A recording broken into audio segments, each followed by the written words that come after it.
The car rumbled down the open highway, the silence between them louder than the wind rushing past. Claire gripped the steering wheel, sneaking a glance at her mother, Evelyn, who stared out the window, lost in thought. It had been years since they'd spent more than a few hours together. Now, miles stretched before them, forcing them into the one thing they had avoided: conversation. "You still drink too much coffee?" Evelyn finally asked, her voice soft but teasing. Claire smirked. "And you still put too much sugar in yours?" A flicker of a smile crossed Evelyn's lips. It wasn't much, but it was a start. They made their first stop at a tiny roadside diner, one they had visited years ago when Claire was a child. As they sipped their coffee, memories stirred. "Remember when we stopped here during that storm?" Evelyn asked. Claire nodded. "I was scared, but you made me believe the thunder was just the sky laughing."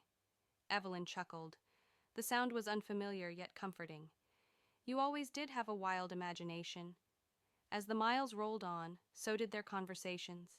The pain of past arguments, the regrets of missed calls, the years of distance, they unraveled slowly, like old knots being loosened.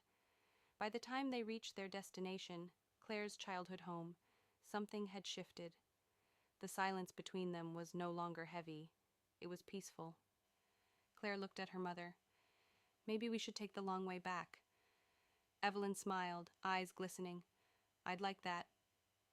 The road had brought them home, not just to a place, but to each other,